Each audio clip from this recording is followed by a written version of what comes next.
When it comes to photo editing, a lot of photographers usually start out by using simple tools where they can make maybe basic adjustments to images. And then over time, they might realize that they want to do something more complex. And that's where advanced software like Photoshop can come into play.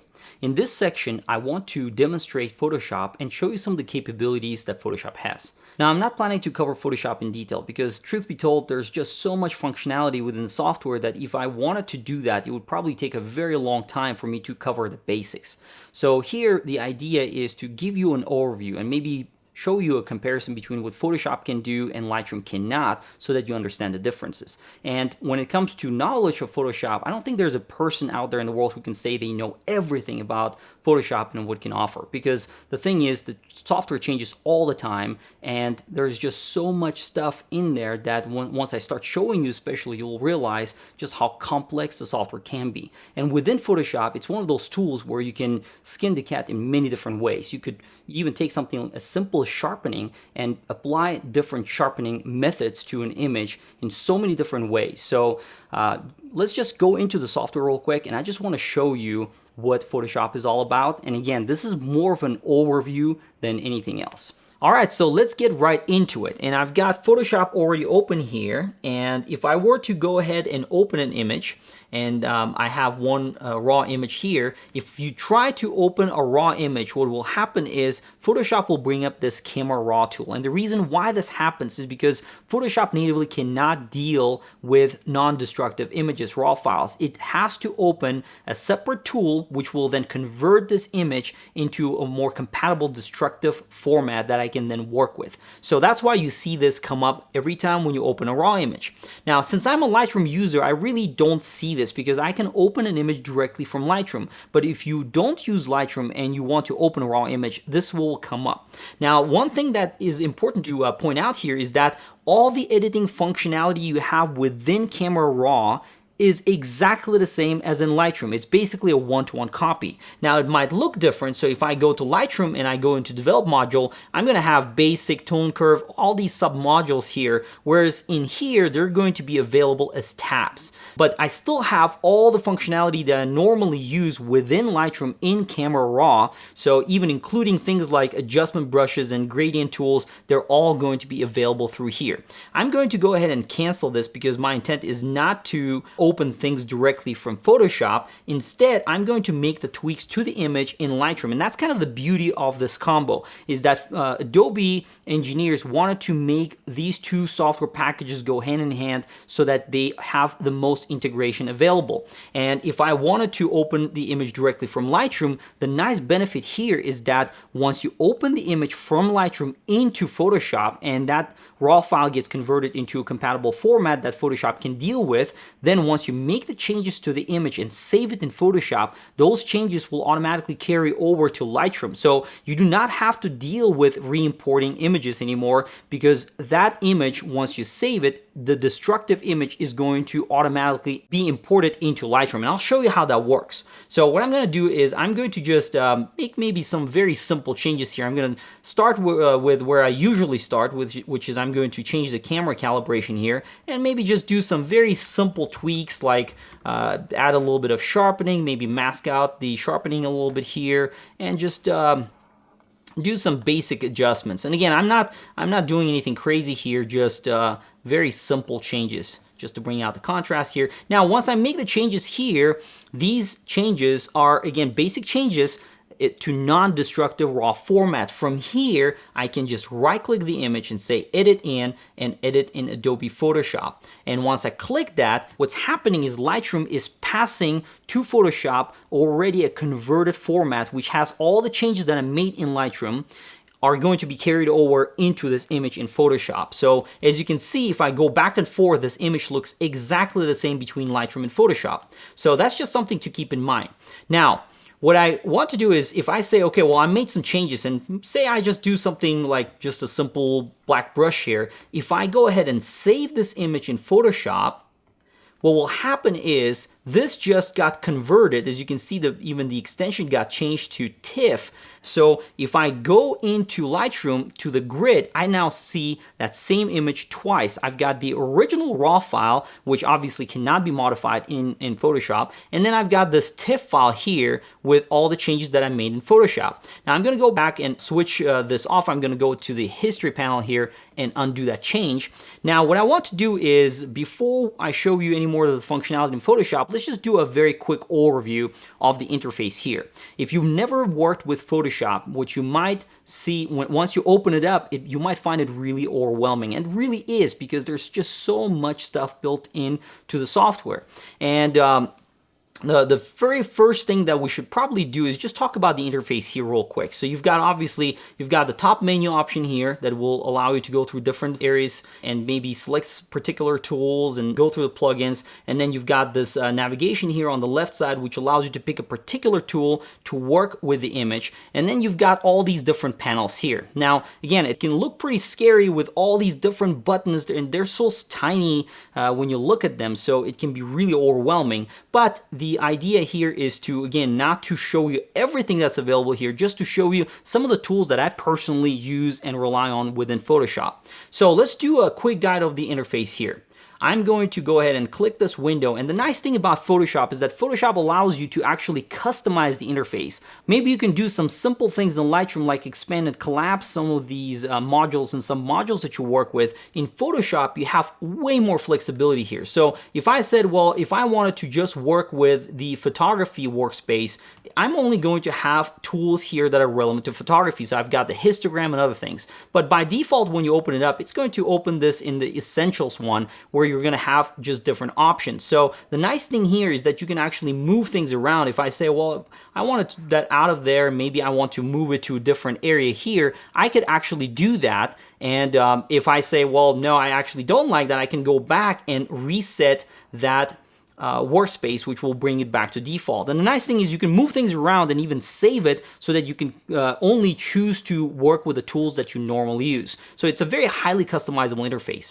Now, here, if you start going through these different menu options, there's just so much stuff available. And one thing about Photoshop is that there's not much auto functionality built in. Like in Lightroom, you can click on auto and Lightroom will try to guess what the exposure and other settings for the image should be. Here, I think the only things that are auto are these three things: auto tone, contrast, and color. Everything else you literally have to do manually. So that's just something to keep in mind. Anyway, let's just do a little bit of kind of a quick tour of the normal functionality that I use. Normally I set this to photography. Now when I open an image in Photoshop, the very first thing I usually use Photoshop for is the content aware tool. Now the content aware tool in Photoshop is super powerful. This is not something that is even remotely comparable in Lightroom as you can do in Photoshop. Now let me demonstrate you that. And this is probably one of the main reasons why a lot of people who don't even know Photoshop will use Photoshop 4. So if I said, okay, in Lightroom, I want to make some changes to the image here, and if I wanted to, and this is back to that original raw file, well, I've got a car here, and what if I wanted to clone that car out? And in addition to that, I've got all these car tracks which are not looking particular. I've got another car right here, which are not looking particularly good for this particular photo. So if I said, well, I wanted to get rid of it, I've got the ability to do that using the spot removal tool, which, you know, it's got a little bit more flexible because I can now select the size of the tool and I can kind of brush this car out. But look at how slow this process is.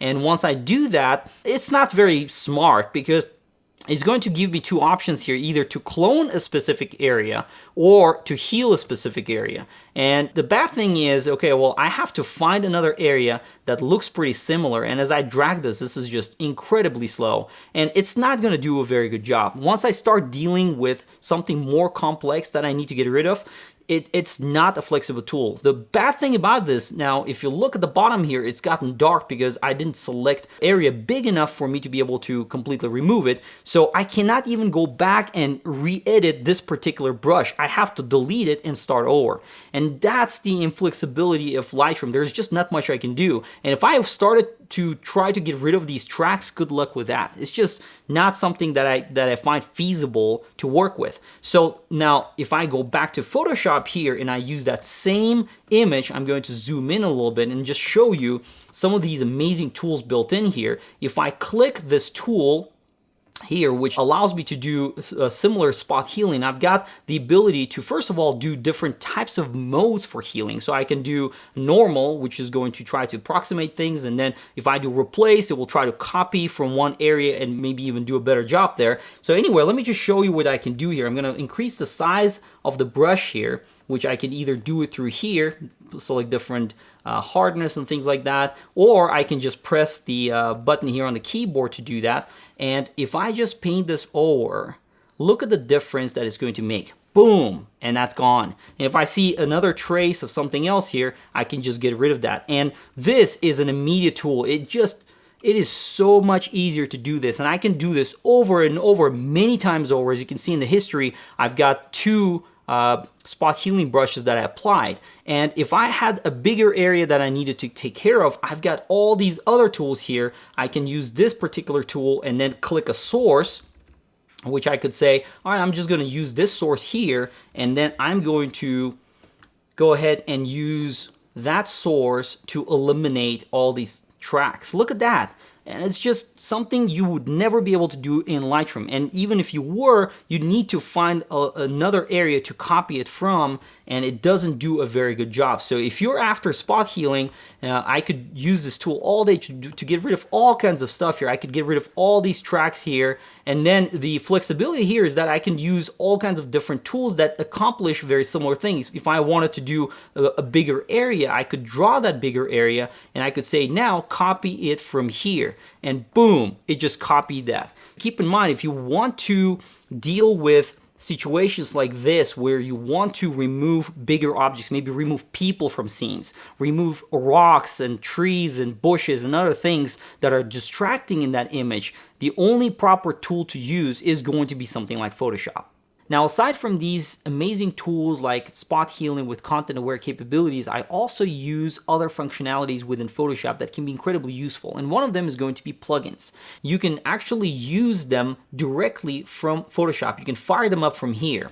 Now, those tools or plugins might also be available from Lightroom, but the reason why I don't open them directly from Lightroom is because it still will convert the image into destructible format like TIFF. So might as well use Photoshop to do the basic editing here, like spot healing and other things that I normally do, and then open up the plugins to do additional tweaks to it. So let me just demonstrate that real quick here. So if I were to go into filter and then maybe fire up color effects here, what I could do is maybe just use some of these favorite tools that I've got here and just apply something as simple as a pro contrast, and maybe just adjust the contrast here a little bit, boost it up so that we've got the image looking great here. Just some very simple edits here, and I'm just gonna click OK. Now when I do that, Nick is applying this pro contrast to the image, and as you'll see in a second, after it's done saving all the changes, it's actually going to create a brand new layer.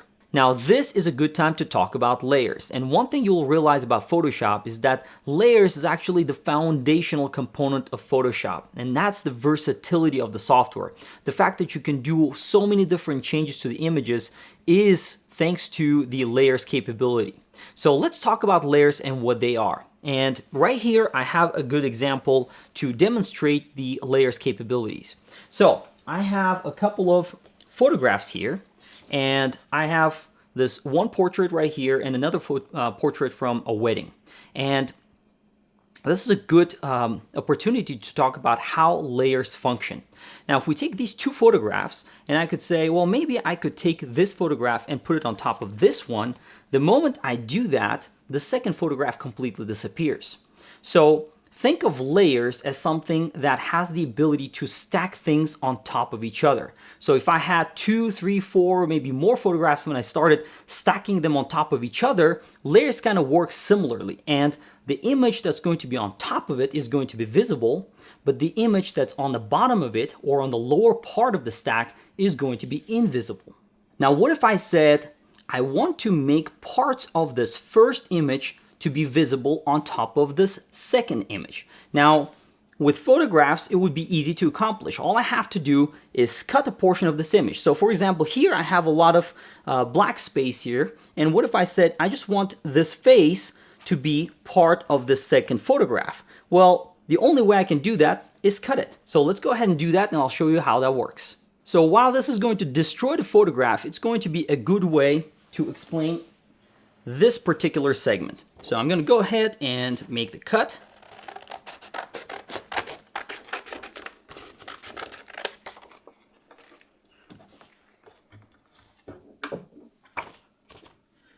Now this is a very rough cut, but you get the idea. So what I just did was I cut out that black portion, and now that I did it, you can see that the second image is laid over on top of the image, the first one, and now you can see them both.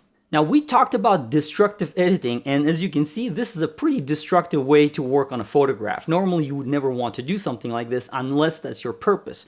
So in Photoshop, there is a way to do this, and I'll show you how you can do it without destroying the actual image. We'll use a couple of tools like masking tools in order to be able to mask areas without destroying the layer, and I'll show you how you can work with things like opacities to be able to take multiple stacked images and work with them together so that they all blend into a single image. Now I'm going to jump back into Photoshop, and I'm going to use exactly these two images to show you how you can use the layers capabilities within the software. So I'm going to go ahead and set these here for now, and within Photoshop, I don't have those images loaded, so I'm just going to go to my Lightroom export folder, and I've got these two images that I'm going to go ahead and open. And let's go ahead now and merge these two images into a single image. So what I'm going to do is I'm going to now use this as the bottom layer and then load the second image up on top of the other one as the top layer, just like in the photographs that I showed you earlier. So let's go ahead and select this image, and I'm going to go to select all, and that's going to select everything here. Control C or Command C, and then go ahead and go into this one and Command or Control V to paste it in. And I can go ahead and close out of that one. Now what we just did is we now have two layers here. We have a background layer and then something that says a layer 1. Now by default, when Photoshop opens up an image, you're going to see something like this that says background, which means it's not editable. It's not something that you can actually work on. You can do some destructive things to it, but for this purpose, we're going to go ahead and convert that to a layer. You can do that by just double clicking on that, and then it will come up with this option here to create the layer. I can go ahead and click OK. Now we have two layers. What it means is we have two photographs, just like I showed you before. If I were to take both photographs down, you wouldn't see them. So you can technically achieve that by just clicking on this eye thing. And as soon as I do that, that's just the transparent background. There's nothing in there. So if I go ahead and click the eye, now I can see through this image. Now, what if I were to say, well, I'm going to use the erase tool and then just erase some parts of the image? What that did is it's equivalent to cutting those pieces out from the first photograph while I was holding it and not having the second photograph on top of it. And as you can see, it's now a see-through image. Now I'm going to go ahead and undo that, and let's talk about now the second layer. So here's the second layer on top of the first one. As soon as I make it visible, as you can see now, it completely blocks the first image. Now what if I use that same tool, and I'm going to go ahead and increase the brush size here for the erase tool, and what if I start erasing that first image? Just like I cut it, I'm just going to do a very rough cut right here. Now what I'm doing is I'm simply using the erase tool, and as you can see, that's pretty darn close to what I did with the scissors, except I did it in software. And the beautiful part about this is that I'm doing this without actually physically damaging anything. However, one thing that I did damage is the layer itself, because I literally erased information from it. Now there is a way that I can achieve a very similar result, and I'll show you in a second how you can do that with layer masks, but this gives you an idea of how layers work. Another thing that I can do here, which with software now I can do way more advanced stuff compared to the actual physical demonstration of the photographs earlier, is that I can now work with the opacity field here, and I could say, you know what, I'm going to reduce that from 100 to a lower opacity. And as you can see, as I start lowering it, it becomes almost semi-transparent. I can almost see through some parts of the image. And the lower I go, the lower I can see. And if I go to 0, then that top layer disappears. So this is really neat because that means that you can start merging different images different ways. And here, by just working with the opacity slider, I can move it up and down and increase how much of that first layer I can see on top of the second one. Now, while I was able to achieve what I wanted in software, just like I did with scissors, this is kind of bad for me. And the reason why it's bad is because if I go back to our photograph here, well, I kind of destroyed this photograph by cutting the second section off by using scissors. Well, what if I wanted to preserve that? What if I wanted to go back to what I had? Which unfortunately in this case, unless I'm going to glue this up, even then it's not going to be a pretty job. There's really no way for me to be able to restore this photograph. So what I could do, however, while I cannot do it using the physical prints here, I could take a specific tool in Photoshop and I could say, you know what, I want to preserve the second component or the second part of the image, but I do not want to get rid of it. I only want to mask it. And this is where masking comes into play. So let's talk about masking now. I'm going to go ahead and set these down, and we don't need the scissors anymore. So let's talk about masking. I'm going to go ahead and come back in our history here to the earlier stage where I made the second one a layer. And what I'm going to do now is work on this image. Now, keep in mind, this is as if we never actually physically cut the image. So I undid that eraser tool. And what I'm going to do now is I'm going to use a layer mask. And this is a very powerful tool in Photoshop, something I use a lot.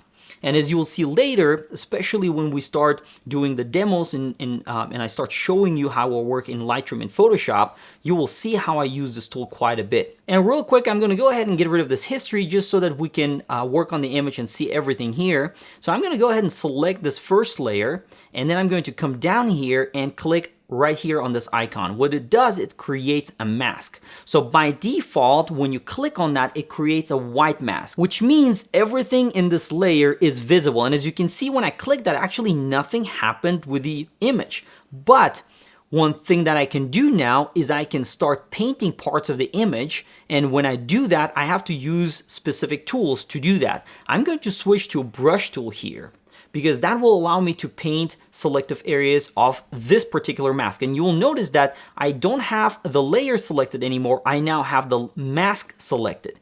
And like I said, with white mask, nothing is happening right now, but watch what happens when I switch my brush to the black brush right here and I start painting.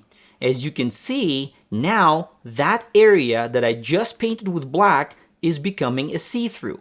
And this is something really important because what I'm doing is I'm using a black brush, and if I reveal this by holding onto Alt key on the keyboard, you can see that this is my mask. Everything was white, and all I did was paint a little bit of black on top. And the moment I do that, if I switch back to the image, now that part becomes visible. So this is something that you have to keep in mind. As you work with masks, there are two things that you need to remember. A white mask means that everything on this layer is visible, and if I switch to black, it makes it invisible. So what I'm going to do now is I'm going to show you a different technique here real quick. I'm going to go ahead and undo the change that I made. I'm going to go ahead and also undo this mask right here. So we can just go quickly here and then step backward, and that removes the mask. Now what I can do is if I hold on to the Alt key on the keyboard and click here,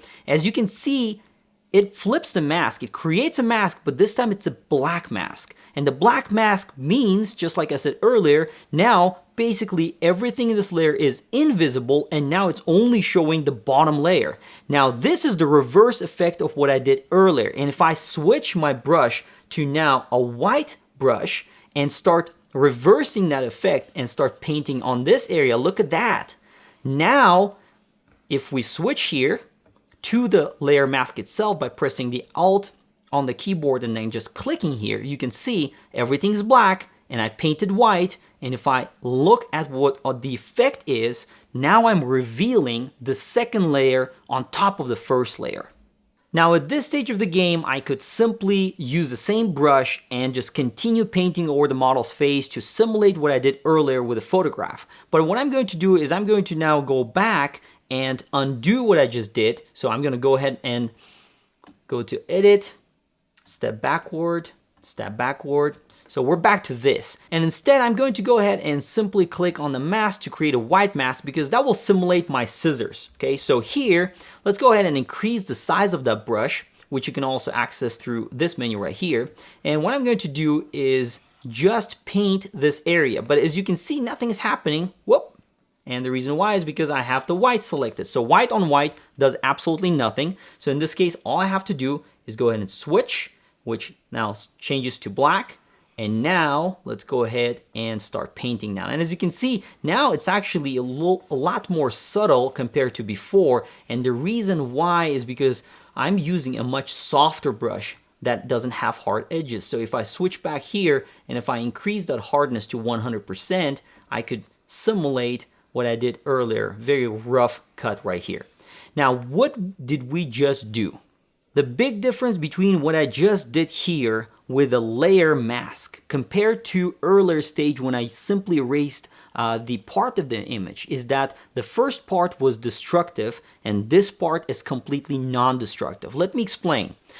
If I look at the image itself, as you can see here from this little thumbnail here, the other side of the image is still there, but the layer mask is hiding it. Now I can simply click on the layer mask, and if I hit shift and hold it and click on that, it disables the mask. And as you can see, we have the full image come back. Now right now, it's simply disabled. I'm going to go ahead and select it again by holding shift and clicking there. And that just shows you that I did not lose that part of the image. I'm simply hiding it through the layer masks. And that's extremely powerful because I could take multiple images, work on them, and if I now said, you know what, maybe I don't like that layer mask, maybe I want to undo it. If I erased it earlier, there would be no way for me to come back and maybe reapply or just undo the erase tool. Whereas here, what I can do is I can simply switch to the different brush. So in this case, I'm going to switch back to white. And if I start painting again, look at that. Now we're bringing that back. So depending on what you want to do, the non-destructive way within Photoshop, which by default is destructive software, this allows you to be able to do these changes without severely affecting the layers. And you can go back and forth and modify these masks as you want to. And what I could do at some point, maybe I said, you know what, I want to start over. All I have to do is just drag it here, delete the mask, and I can completely start from fresh. And nothing has been touched on this layer itself. Now, one more thing I want to show you in Photoshop is the ability to use different blending modes on layers. Now, this can be really, really cool for doing all kinds of layer work. So what I'm going to do is I'm going to go ahead and now undo that last change and bring back that mask that we threw away. And I'm going to open a logo. I'm going to go File, Open, and I'm going to go ahead and pick this one logo that I already had in my computer. And this is just a sample Photography Life logo. Now, what I'm planning to do is I'm going to introduce it as yet another layer into the two layers that we already had, and I will show you some of the blending capabilities that are built into Photoshop. So let's go ahead and grab this, and once again I'm going to go to Select All, and I'm going to copy, Control-C or Command-C, go back to this image right here, and then paste. Now we have another layer on top of the other two. I can go ahead and close the other image. Now, what I have just done, as you can see, it was a smaller image than the other two, and I have a black logo on top of a white background. And what I'm going to do is I'm going to show you some of these blending modes. So let's go ahead and move this logo a little bit. I'm going to choose that tool and maybe just move it over here for a second.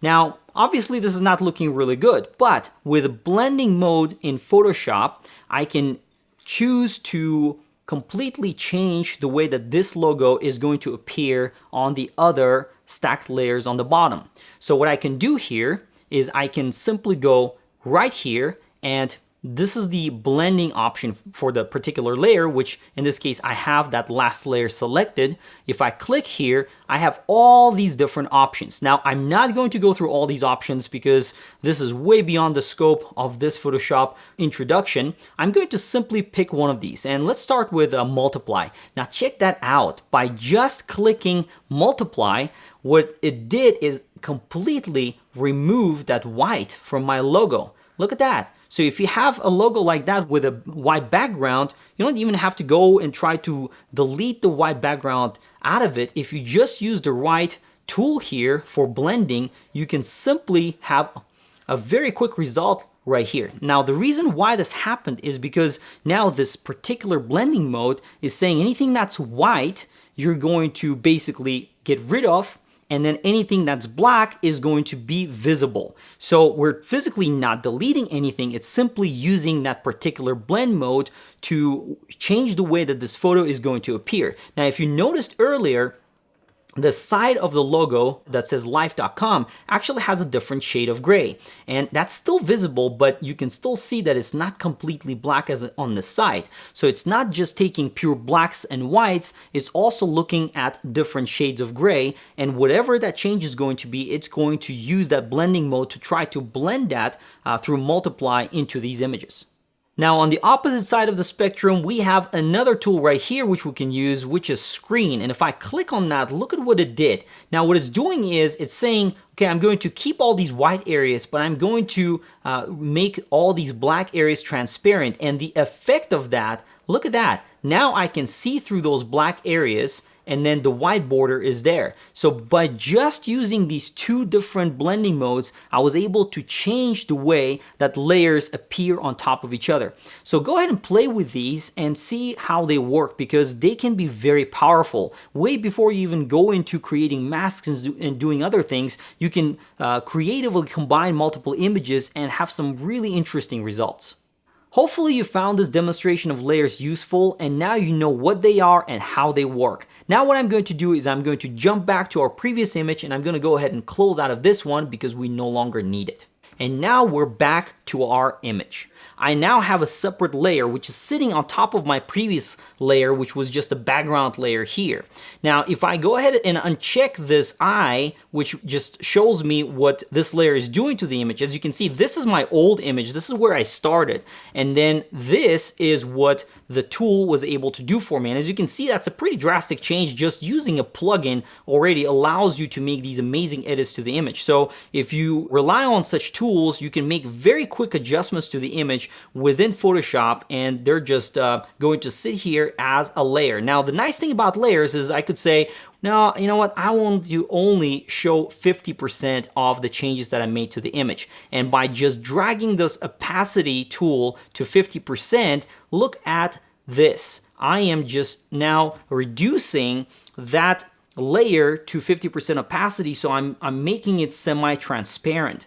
And when I do this, this is the amazing part of the layers, is that if you feel like you've done too much, you can always scale things down. And from here, I could also say, you know what, I'm gonna bring this back to 100% opacity here, but I could say, maybe I do not want this area to be influenced by this change. Maybe that contrast change that applied should apply to the background here, but not to the foreground. I'm going to create a new mask on top of it. So we can start from here. I can just say, I'm gonna use the brush here, and I can maybe increase the size of that brush. And if I paint it in white, so I'm gonna switch the color over. If I start painting these areas here like that, look at that. What's happening is it's now painting just the mountains back into the scene, and I could maybe just carry it over all the way to that background. And what you will see is once I do that, look at this mask now. Well, clearly I did not do the sky, but I can actually take a look at just a mask. If I go ahead and get back to the image, look at the difference. What we just did, we selectively applied certain changes to the image just to the background. We never touched the sky, we never touched this foreground, and we applied that contrast change just to the background. This is truly powerful. Now, while I could make similar changes in Lightroom by using the adjustment brush and painting certain areas over, the flexibility in Photoshop is going to be much bigger because I could go back and re-edit this mask. I could add more layers on top of that and make all kinds of changes to the image, and I could always roll back to those changes. I could hide the layers that I don't need, maybe make additional changes. So for example, if I said, well, I want to make another adjustment to the image, and this time maybe I want to do something with curves, I could bring curves up. As you can see, it created a separate layer for just curves, and I could apply maybe some, just as an example, just strong curves there, and as you can see, the differences here are immediate. And if I wanted to ever go back to that curves layer and make additional adjustments, well, even if I get rid of that and I work on this layer, I can go back here and reopen that same curves, and from here I can make either roll back some of the changes that I made or maybe change that curve to something different. So these are the abilities that Photoshop offers for you to go back and be able to work with these changes. Now, technically speaking, all the changes that I made to the image are so far kind of non-destructive in a way that I can uncheck this and I'm back to my background layer, which I never modified. But if I were to make changes to the image every time when I add a new layer, it's going to add to the size of the file. So if I end up using like 20 different layers, especially once they become layers that are copies of the existing layer with changes to it, every single layer is going to be the size of that file. So if I started out and that size is around 200 megs and the total size is 453 megs, so if I'm going to start making a copy of that and I make more copies, look at this number here. The document size that I started with 206, but now it's close to a gigabyte in size. So the more layers I create, the bigger the size will get. So at the end of the edits, typically to preserve the space, what I'll do is if I'm happy with the changes and I know that I do not need to go back and make any edits to the image, I can flatten the image by just going into Layer and then selecting Flatten Image. What that just did is it merged all the changes that I've had within layers and then compiled all that information into a single layer. Now, if I'm gonna go ahead and click Save, and if I go back to Lightroom, if I go back to the grid, remember that brush change that I had before? Well, look at what's going to happen once this layer reloads. Now, it just got reloaded, and if I open the image, all the changes that I made to the image are carried over into this one TIFF file. And if I look at the size of this thing, it's obviously going to be bigger because now it converted that image. So if I click on Show and Explorer and look at the size of the original image that we worked with. If I go ahead and expand this a little bit, so 44 is the image that we worked with, and this is the actual image. This is the sidecar file that I created, but that's the image that I worked on, and it's only 36 megabytes in its raw format. Once it unwraps all the information and it becomes a 16-bit or higher bit image, it's going to become much bigger in size. So right now, just with a single layer, which I flattened, right? So I brought all those changes back into a single one layer, it's still 211 megabytes in size, and that's quite a bit. So that's something you have to keep in mind. As you edit images within Photoshop, if you're not going to keep track of these layers and you're going to have a huge number of them, you're going to start having storage issues, because then you're going to have all this massive amounts of data trying to be preserved in those images. Now, the nice thing is, if I go ahead and undo what I just did last time, and if I said, you know what, there is a possibility for me to go back to this image and maybe I want to readjust the curves later on, or maybe change some things in the layers, you could technically save this image. So if I go ahead and save this image, it's going to say, well, you're trying to take all this layer information, trying to compile it into one TIFF file. What do you want me to do? So I can apply compression to the image, and if I click click on OK, what it will do, it will ask me one more time, are you sure you want to include the layers in this TIFF file? Because it's going to be massive. And I'm going to say, go ahead and do that. And if I go back to Lightroom, see it's taking a while to actually save this because I've got 3 total layers that it's trying to save, and it's obviously going to take a long time. But the nice benefit is if I close out of Photoshop completely, and now I have only this image that I have in Lightroom. Remember, once you close out of Photoshop, and I can no longer go back and open the image and undo the changes because that's just not part of history anymore. So here, let's take a look now at the size of the image. Obviously, as I said earlier, the size is going to increase. It's now close to 900 megabytes in size, which is just massive in comparison to the raw file.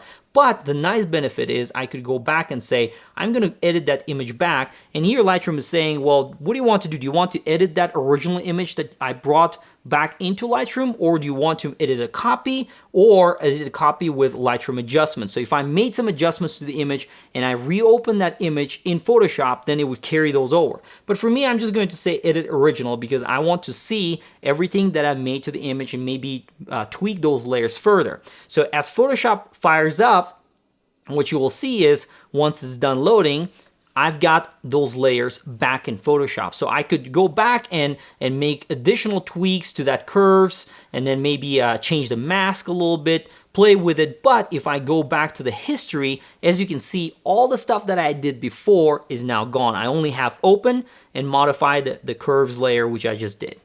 Another great feature of Photoshop that I also heavily rely on is for doing dodging and burning in my photographs. So in this case, let's do a quick demo of how that would look like. So while I can use the brush tool and kind of start darkening the areas by reducing the opacity of the brush, my preferred method, which in this case would be kind of non-destructive in the sense that I can undo the changes, would be to create a new layer on top of all these layers that we already have in Photoshop. So to start dodging and burning in some of the areas of the image, which the point of doing that would be to try to highlight or maybe darken some areas of the image, what I'm going to do is I'm going to create a new layer. And that layer is going to sit on top of these existing layers. And if I press the Alt key and click on new layer here, it's going to give me an option by, I can just type in dodge and burn. And here I have the ability to select the mode, and this is something that I haven't talked about yet, but there are different modes of layers. So if you create a layer, you can apply it on existing layers in different types of modes. In this case, I'm going to select overlay. And by selecting overlay, when I do that, it will give me the option to fill the overlay with neutral color 50% gray. I'm going to go ahead and check that, and I'll explain why. By clicking OK, now as you can see, nothing really happened to the image.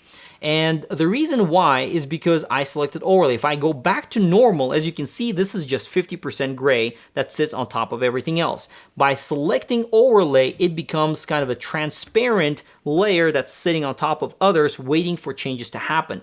Now in this case, what I could do is I could use a brush and start painting on top of this layer to then either highlight or darken some parts of the image. And that's exactly what I'm going to do here. So I'm going to keep that layer selected. I'm going to select my brush, maybe increase the size of the brush a little bit. And what I'm going to do here, let's just make sure that the hardness is set to 0 because I want this to be very subtle.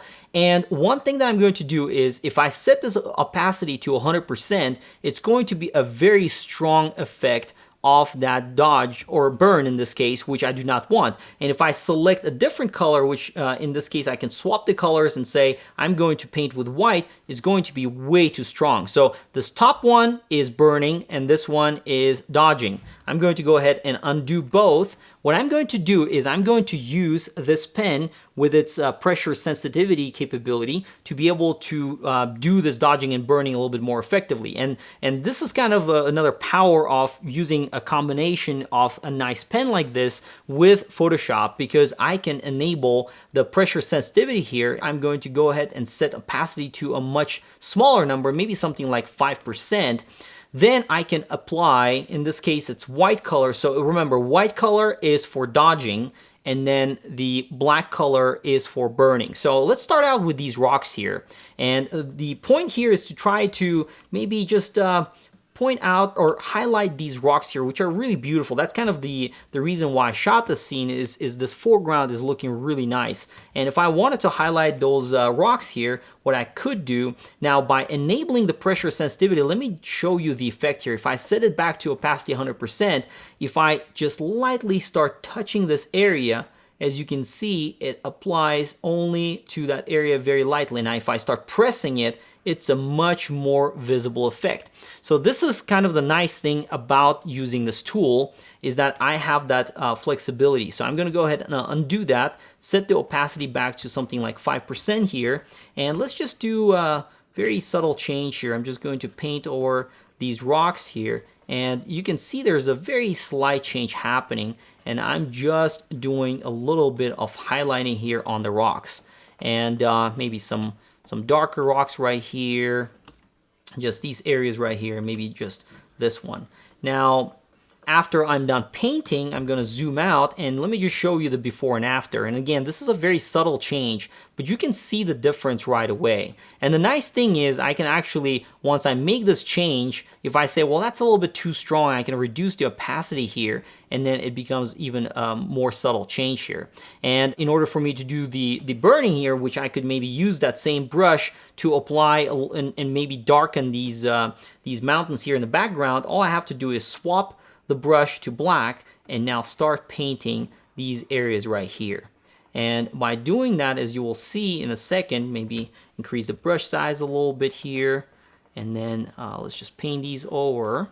And here's the before and after. And as you can see, the difference is pretty drastic. And this is something that I do a lot to images whenever I need to highlight something, an object in the scene. Maybe I want to make it a little bit more visible so that the eye can lock on that and kind of draw the viewer's attention to that particular object. This is how you would do it. So far, I've only demonstrated how to make subtle changes to a single image, but what about doing something more drastic that we talked about before? Replacing skies, maybe adding objects to images from other images. This is something that I want to show you real quick. So I'm going to go ahead and close this image. I already got it saved. I'm going to minimize this, and I'm going to pick two images that I previously imported, and they're from a wedding. And this is something that happens quite a bit when you photograph people. You know, like in this image right here, you're always going to have someone, especially in a group setting, who's going to blink, right? So in this case, I really don't have a blinker, but I have a situation here. I've got the father of the bride here. He's looking away. And then on the groom side, we've got the father looking directly here. So I've got another image where the situation is slightly different. And in this image, we can see that father is looking straight at the camera here. And then on this side, also looking straight. But then there's some other stuff going on here that I don't like. So what if I wanted to combine this image and this image to create one composite where everyone is looking at the camera? Now, previously, I already did that. And I want to show you how this image would look like. So you can see everyone is looking at the camera. If I zoom in, I can see that he's looking straight at the camera. On this side, the father is looking straight at the camera, and then they're all looking nice. How did I do that? Let me give you a quick demonstration here. So what we can do here is we can select multiple images. And by the way, there's no way you can do this in Lightroom. So if you ever have a situation like this where you need to fix it, something like Photoshop will come into rescue. So what we're going to do is we're going to right-click on both of these images while they're selected. And remember, I talked about the integration. Well, there's a really nice integration here with Photoshop. I can say open these two images as layers in Photoshop. And what that will do is it will basically copy what I have in Lightroom into a single image and then bring both of those images as two separate layers.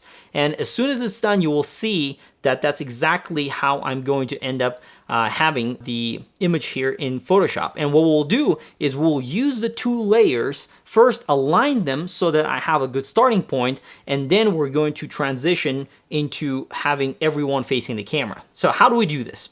Now, that's the top layer right now, which is sitting on top of this layer. And what we want to do is obviously copy the eyes of the bride's father from this image into this image. And then the same thing here, from this image, we want to take this father's head and paste it into this image. So how do we do this?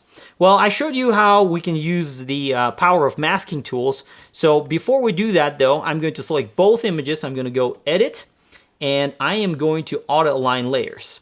And I'm going to go ahead and select auto, click OK. What this will do is basically running an algorithm, and it's trying to align the two layers together so that they can be combined into a single layer, and I don't have to deal with moving the things around. Because if I uncheck this, as you can see, the background now looks the same, only people are moving. So this is actually a good starting point for me to work on this. So the first thing I'm going to do is I'm going to actually put the layer that I want on the bottom, and then put the layer that I'm going to copy things from on top of it. So this is the layer that I want. So I'm going to move this down, and then this is the layer where I'm going to copy things from. And what I'm going to do is I'm going to create a mask, but I'm going to create a black mask by pressing the Alt key and clicking on the mask. Now what just happened was that second layer basically got hidden. So what I need to do now is I can zoom in, and I can say, all right, so let's work maybe on the right side first. So we're gonna work on him first. Now with a black mask applied, it's basically seeing through that image. So at this point, if I use a white brush, I can apply it on this black mask and start revealing the second layer on top of the first layer. And that's exactly what I'm gonna do here. So I'm going to go ahead and reverse the colors here so I can switch to my white brush, and then just start to paint over the existing area. And as you can see, as I do this, I'm now revealing what's underneath. So that's kind of really powerful. So what I'm gonna do is I'm just going to go ahead and work on the head, maybe just a little bit of the shirt so that I can then align that. So that's really all I want to do. As you can see, things aren't aligned properly. The neck is not at the right place, and that's because obviously the person moved a little bit as I was taking the second picture. So what I'm going to do is I'm going to just move the entire layer, which is okay in this case because it's hidden except for the head, and I'm just going to align it back in place. So as I do this, maybe just use the keyboard a little bit to align it properly. And as I do this, you can see that the other one started showing up because I didn't paint it enough. So I'm just going to go back to the brush and then or paint on those areas so I can hide that rest of the face from the previous image. So that's looking fairly good. And if I wanted to, I could spend a little bit more time cleaning this area up, maybe just getting rid of these slight halos here and bring it back. But anyway, this is looking pretty decent already. And if I wanted to work on the eyes, now that the layer is a little bit moved, I'm gonna have to now create a duplicate of this layer, because I can do exactly the same thing and work on the second person. Now, I cannot really do it on the second person on top of this existing layer because I moved it a little bit. So his eyes are gonna move together with the other one. So in this case, what I'm going to do is select that layer, press Ctrl J, which is to duplicate. That's the action to duplicate the layer. Now you can also right click on that same layer and say duplicate, but in this case I'm using the shortcut. And what I need to do is I need to get rid of this mask. So I'm just going to drag it into the trash, and it will say, do you want to apply it? No, I just want to delete it. So now we revealed that on top. So what I can do is, in this case, since it got moved a little bit, let's see by how much. Quite a bit, I think. So we just need to move it back maybe just a few. So let's see. Is that close enough? Close enough. So anyway, what I want to do now, since the second layer is fully visible, I'm going to create another mask. So we're just going to use that exactly same tool, press Alt, and then create a mask, which now made that whole thing invisible. And now, if I'm going to come over here, so let's work on his eyes. I need to first locate them, but go ahead and let's start brushing it. Close enough right there. So I can see that I can now bring back his eyes. Now obviously things have moved a little bit, but it's not a problem because just like I did before, I can just select the entire layer and just move the eyes to where they're supposed to be. And in this case, what I could do is I could say, I'm going to just change the opacity to like 50% and then zoom in a little bit tighter, and then maybe just move it right in place. And another thing that happened here is he not only moved in the image, but as you can see, the second eye is kind of out of alignment. What I could do is I could say, well, I'm just going to select this area, and then I'm going to go ahead and select inverse, just like that. And then if I press the delete key, it will completely get rid of everything outside this area. So by doing that, what I can then do, I can go to edit and I could say, I'm going to do free transform and just put this back into alignment. So the eyes are more or less matching the other layers. So by doing that and then putting them right in place, I could say now go ahead and put the opacity back to 100%. And if I wanted to clean up this area, I could do that, but that looks pretty good already. So take a look. I mean, this is our final image, and the only thing that's left from here is I'm going to click on the selection tool, and I want to crop this empty area around these layers out so that we don't have that as part of the image. So I'm going to keep the ratio the same. So this is a 3:2 ratio, and just start from the corner right there, and then just drag it down. Maybe that's a pretty good crop right there. So I'm just going to go image, crop, and voila. We have one image, which is a composite of two separate images. And what we were able to do, if you look, everybody is facing the camera. So as you can see, this is really powerful. This is not something I could ever do in Lightroom. And actually, Lightroom is not designed to handle things like this. But with Photoshop, I'm able to achieve all kinds of results like this. I could copy paste objects if I wanted to. I could do all kinds of advanced stuff. And if I do landscape photography, some people do composites where they take maybe one image and then blend it with another image. Some people nowadays, instead of doing HDR photography, are now doing image blending. And those are all great techniques, and you can do those using Photoshop and definitely not something like Lightroom.